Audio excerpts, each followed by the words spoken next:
সেখানে হয়তো যেটা 150 টাকা কেজি লঙ্কা দুদিন আগে বিক্রি হচ্ছিল, তারা যারা বিক্রি করছেন তারা বলছেন একটু কমেছে। কত না 120 টাকা কেজি। ছ্যাঁকা কেন লাগবে না মধ্যবিত্তর হাতে? যখন তারা বাজারে যাচ্ছেন 120 টাকা কেজি দিয়ে যদি কাঁচা লঙ্কা কিনতে হয়, যে কাঁচা লঙ্কা প্রত্যেকটা রান্নায় লাগে। এই হলো শহরের বাজারের চিত্র। তুলিকার সঙ্গে দেখছিলাম। ব্রজর সঙ্গে এবার আমরা দেখব রানীগঞ্জের বাজারের ছবিটা ঠিক কিরকম। ব্রজ, তুমি এই মুহূর্তে রানীগঞ্জের জেকে মার্কেটে রয়েছো, সেখানকার ছবিটা কি?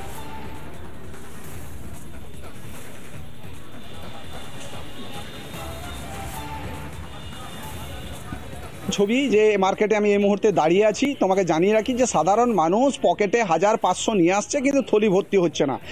আমরা দেখতে পাচ্ছি এই এই এই সবজির দামে না কৃষক পাচ্ছে, না সাধারণ মানুষ তারা সস্তায় সবজি কিনতে পারছে। অথচ কৃষক যে দামে বিক্রি করছে তার ডবল দাম এই রিটেল যে মার্কেট, সেই মার্কেটে কেন? এই প্রশ্নের উত্তর আমরা খুঁজছি। আমরা এখানে দেখি যারা ক্রেতা রয়েছেন তাদের সঙ্গে একটু কথা বলি। আপনি কি বাজার করতে এসছেন? হ্যাঁ, বাজার করতে। কি কেমন রেট বাজারে? জিনিসের দাম তো অসম্ভব বেড়ে গেছে। যে পটল আমরা কিনতাম 15 টাকা 20 টাকা কিলো, এখন 40 টাকা 50 টাকাতে কিনতে হচ্ছে। না পেয়ে কিনতে হচ্ছে, খেতে তো হবে। ঠিক আছে, আপনার এই যে থলি ভরবে, কত টাকায় থলি তো ভরবে? আমি 500 টাকা নিয়ে এসেছি, আমার মনে হয় না থলিটা অর্ধেকটাও ভরবে। একটা সময় যেটা সেখানে 200 টাকায় থলিটা ভরে ঘরে দেবে। আজ থেকে মাস কেন মনে হচ্ছে এরকম? কেন বাজার কৃষক বলছে দাম পাচ্ছি না, কেন তাহলে যাচ্ছে কোথায়? মন্ডিতে অনেক পরেদের যারা 2 নম্বরই ভাবে পয়সা নিচ্ছে, সেটাও প্রশাসন দেখছে না। তারপরে আপনার পেট্রোল ডিজেলের ইদানিং রাজ্য সরকার 1 টাকা করে ভ্যাট বাড়িয়েছে, সেটাও সরকার দেখছে। সরকার বাড়িয়ে দিল সাধারণ মানুষের ইলেকশনে। তাদের কি অবস্থা? আমরা একবার রিটেল যারা বিক্রি করছে তাদের দেখি, তারাও বলছে তারাও বেশি লাভ করছে না। যাচ্ছে কোথায়? কি অবস্থা এখন? ঠিক আছে, মোটামুটি ভালো অবস্থা আছে। সবজি বলুন, সবজির দাম কি? কোন সবজির কি দাম রয়েছে? পটল আছে আপনাকে 30 টাকা কিলো, বেগুন আছে 60 টাকা কিলো। আপনার কেন এত সবজির দাম? কৃষকরা বলছে তারা তো অনেক কম দামে। না, কৃষকগুলো তো পোষা পেয়েছে এখন। কৃষকগুলাই এখন পোষা পেয়েছে, আমরা তো পোশাক কামাচ্ছি না। আপনারা কি কোথা থেকে নিয়ে এসে? আমরা আসানসোল থেকে, এই সেন মার্কেট থেকে নিয়ে আসছি। দুর্গাপুর। আপনাদেরও কি লাভ থাকছে না বেশি? খুব মোটামুটি। দেখো এখানে আরো যারা গ্রাহক তারা রয়েছে, কি অবস্থা বলুন? সাধারণ মানুষের কি অবস্থা? অনেক অসুবিধা, অনেক দাম বেড়ে আছে। আমরা কৃষকদের কাছে যাচ্ছি, সেই দাম সবজির দাম হাফ, অথচ সেটা বাজারে ডবল, ক্রেতারা ডবল কিনছে। কেন হচ্ছে এরকম? এবারে কি করে বলা যায়, মাঝে কে খেয়ে নিচ্ছে। এটা কি মনে হয় নজরদারি দরকার আছে? হ্যাঁ, নজরদারি দরকার আছে, নিয়ম তো। দেখো নজরদারির দরকার করছে। এখানে আরো গ্রাহক রয়েছে, তাদের সঙ্গে একটু কথা বলি। যে এই যে সবজির দাম এত, কৃষকরা বলছে দাম পাচ্ছি না, কোথাও কি মনে হচ্ছে একটু নজরদারির প্রয়োজন? সত্যি তো মাঝে হয়তো খুব বেশি যারা হোলসেলাররা হয়তো এখানে মানে বেশি নিয়ে নিচ্ছে ওরা প্রফিট। কারণ আমরা যাচ্ছিলাম একটু তারাপীঠ দিকে, তো মাঝে দেখলাম কৃষকরা বিক্রি করছিল, তো ভেন্ডি খুব কম দামে বিক্রি করছিল, হয়তো 20 টাকা 30 টাকা, কিন্তু সেটাই আমাদেরকে এখানে নিতে হচ্ছে 80 টাকা কিলো। তো মাঝে খুব বেশি হয়তো প্রফিট রাখছে, সেটা একটু দেখা দরকার। এটা কি মনে হয় যে বাজার এই দরে এই নিয়ন্ত্রণ একবার দরকার আছে? সাধারণ মানুষ, হ্যাঁ, সাধারণ মানুষের তো ভোগ করতে হচ্ছে, ওরা তো নিতে পারছে না। যে মানে হয়তো 100 টাকা নিয়ে আসছে, ওর কিছুই হচ্ছে না সবজি, হয়তো একবেলা দুবেলাতে শেষ। সেই জন্য একটু সরকারকে দেখা উচিত। ভোট আসছে, ভোট যাচ্ছে, অথচ তারপরও সাধারণ মানুষ নাজেহাল, সবজি কিনতে পারছে না, খাবার খেতে পারছে না। মানুষ খাবে কি? একই ব্যাপার যত মানে এখন সবজির মানে থালাতে হয়তো সবজির ভ্যারাইটি এখন কমে গেছে।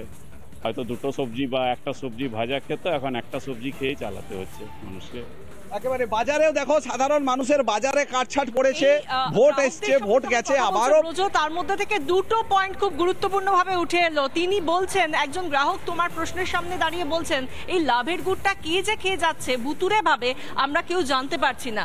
আর অন্যদিকে আর একজন গ্রাহক তিনি বলছেন যে আগে হয়তো 4টে সবজি দিয়ে ভাত খেতাম, এখন সেটা মেরে কেটে 2টো করতে হচ্ছে, কারণ বাজারের যে অবস্থা তাতে করে আর ওই 4টে সবজি দিয়ে ভাত খাওয়ার বিলাসিতা করার মতো জায়গায় আমজনতা নেই। এই জায়গা যখন তৈরি হয়ে গিয়েছে গোটা বাংলায়, তখন পশ্চিম মেদিনীপুরের বাজারে, মেদিনীপুর শহরের বাজারে সেখানকার কি অবস্থা, সেই অবস্থার ছবি বা সেখানকার কি পরিস্থিতি, তার ছবি তুলে ধরলেন আমাদের প্রতিনিধি সুদীপ্ত দাস। কি প্রতিবেদন দেখুন।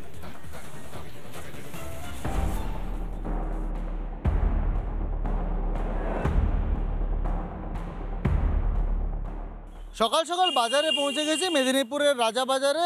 দেখতে পাচ্ছেন বাজারের ব্যাগ নিয়ে চলে এসেছি। বাজারের যা মূল্য তাতে কিন্তু রীতিমতো ছ্যাঁকা খেতে হচ্ছে আম জনতাকে। কি পরিস্থিতি, আমি নিজে আজকে বাজার করব, সেই জন্য বাজারের ব্যাগ নিয়ে রাজাবাজারে চলে এসেছি। মাসি পটল কত করে? পটল কত করে? পটল 620 টাকা, কত টাকা কেজি? 30 টাকা। 30 টাকা কেজি। আচ্ছা, আর টমেটো কত করে? টমেটোর 530। আচ্ছা, আর উচ্ছে কত করে মাসি? উচ্ছে উচ্চ 210, মানে কত টাকা কেজি হচ্ছে? 40 টাকা, মাসি কিনছো কত টাকা করে? 30 টাকা। পুরো বাজারে ঘুরে ঘুরে দেখবো কি অবস্থা এবং বাজারও করব। আমি দেখব আমার ব্যাগ ভর্তি হতে কত টাকা খরচ হয়, এটা দেখবো অবশ্যই। মাসি 500 টমেটো দাও। 500 টমেটো নিচ্ছি আমি। মানে এখনো তো আপনি বাজার শুরুই করেননি? শুরু করেননি, এই পুজোর বাজার নিতে এখন 100 টাকা শেষ হয়ে গেল। সরকারের তো একটা মানে এই যে দাম নিয়ন্ত্রণ করতে গেলে যে নজরদারির প্রয়োজন, সেই নজরদারিটা কি আদৌ কোথাও নজরে পড়ছে? না না না, পড়েনি। মাঝখানে বিচলিরা যারা আছে তারা তো খাচ্ছে একটু একটু করে। তো দাম কিরকম দাম আছে আমি দেখবো। দাদা বরবটি কত টাকা করে কেজি? বরবটি 60 টাকা কিলো, কিনছেন কত টাকায়? 50 টাকা কিলো। হলে দাম কমে যাবে। 50 মাল 10 টাকা কিলো হবে, 10 টাকা মাল 80 টাকা কিলো হবে। আমদানির উপর নির্ভর, গাছে ফলন অনুযায়ী পয়সা হবে। বাজার বাজার আর করতে হবে না, বাজার আর পকেট ফাঁকা, আগুন আগুন জ্বলছে, পকেট ফাঁকা। কেন হচ্ছে? তাদের পকেটে যদি ঢুকে যাবে কোথায় রাখতে হবে জিনিসের দাম। অর্থাৎ সামগ্রিকভাবে আমি এটা বোঝানোর চেষ্টা করলাম যে মেদিনীপুরের রাজাবাজারে ঠিক কী অবস্থা। প্রায় 200 টাকা খরচ হয়ে গেছে, কিন্তু আমার বাজারের ব্যাগ কিন্তু এখনও ভরেনি এবং এই অবস্থাটাই কিন্তু রাজ্যের সর্বত্র। আড়তদাররা বলছে তারা টাকা পাচ্ছে না, তারা তো কমিশনে বিক্রি করছে, 100 টাকায় 6 টাকা কমিশন। ছোট ব্যবসায়ী বলছে তারা টাকা পাচ্ছে না, চাষিরা বলছে তারা টাকা পাচ্ছে না। কার পকেট ভরছে? এই প্রশ্নটা রাখলাম গ্রাউন্ড জিরো থেকে। এই প্রশ্নের উত্তর পাওয়া যায় কিনা দিনভর খোঁজার চেষ্টা করব আমরা। মেদিনীপুর থেকে ক্যামেরা পার্সন মৃন্ময়ের সঙ্গে সুদীপ্ত, রিপাবলিক বাংলা। আপনি হয়তো অনেকগুলো টাকা নিয়ে বাজারে গেলেন, ভাবলেন হয়তো এক সপ্তাহের বাজার একবারে করে নেবেন, কিন্তু আপনার টাকাগুলো শেষ হয়ে গেল, একদিনের বাজারও বোধহয় ভরলো না আপনার ব্যাগে। সেই ছবিটাই তুলে ধরলেন আমাদের প্রতিনিধি সুদীপ্ত। আর অন্যদিকে পূর্ব মেদিনীপুরের কি ছবি দেখাবেন আমাদের প্রতিনিধি বিষ্ণুব্রত পণ্ডা। দেখুন। প্রবাহ চলছে, তেমনি রাজ্য জুড়ে চলছে বিভিন্ন যে কাঁচা আনাজ থেকে আরম্ভ করে সাধারণ দ্রব্যের কিন্তু আগুন ছোঁয়া দাম। আজকে যেখানে আলু 20 থেকে 30 টাকা, সেখানে মার্কেটে এই মুহূর্তে দাঁড়িয়েছে 40 থেকে 50 টাকা। টমেটোর কিলো যেখানে 40 থেকে 50 টাকা ছিল, সেখানে কিন্তু 100 টাকারও বেশি দামে দাঁড়িয়েছে। কাঁচা আনাজ এই মুহূর্তে, বিশেষ করে যে কাঁচা লঙ্কা, সেই জায়গায় দাঁড়িয়ে বলবো 200 টাকা করে কিলো। সাধারণ মানুষ যারা ভোট দিয়ে বেঁচেছিলেন যে কেবলমাত্র ডাল ভাত দিয়ে জীবিকা নির্বাহ করবেন, তাদেরকে কিন্তু আনাজে হাত দেওয়ার সঙ্গে সঙ্গে ছ্যাঁকা লাগছে। আরেকটা জিনিস যেটা উঠে এসছে, মিড ডে মিলের খাবারেও কিন্তু ব্যাপক প্রভাব পড়েছে, খাবারেরও টান পড়েছে। কারণ যারা মিড ডে মিল চালান তারাও কিন্তু একই জিনিস বলছেন, যেভাবে একের পর এক জিনিসের দাম, তাতে কিন্তু সাধারণ মানুষের অষ্টগত প্রাণ হতে দাঁড়িয়েছে। তারা মনে করছেন যে যেভাবে একের পর এক দ্রব্যমূল্য বৃদ্ধি হচ্ছে, তারা যেন হাত ছেড়ে বাঁচেন। কারণ সাধারণ মানুষ তারা চেয়েছিলেন কিছুটা হলেও স্বস্তিতে তারা জীবনযাপন করবেন। রাজ্য জুড়ে কিন্তু এই যে কাঁচা আনাজ যে দ্রব্যমূল্য বৃদ্ধি, তা কিন্তু মানুষের যেন গলায় শ্বাসরোধ মতন করার অবস্থা হয়ে দাঁড়িয়েছে। সাধারণ মানুষ যেন এই যে দিন আনা দিন খাওয়া মানুষ, তারা কিন্তু বাঁচুন এমনটাই তারা চাইছেন। কিন্তু অনেক ক্ষেত্রে দেখা যাচ্ছে যারা মন্ত্রী আমলা, তাদের ক্ষেত্রে যারা স্করপিও চড়ছেন, তাদের ক্ষেত্রে সমস্যা না হলেও যারা কিন্তু সাধারণ মানুষ, যারা দিন আনেন দিন খান, তাদের যেন অষ্টগত প্রাণ।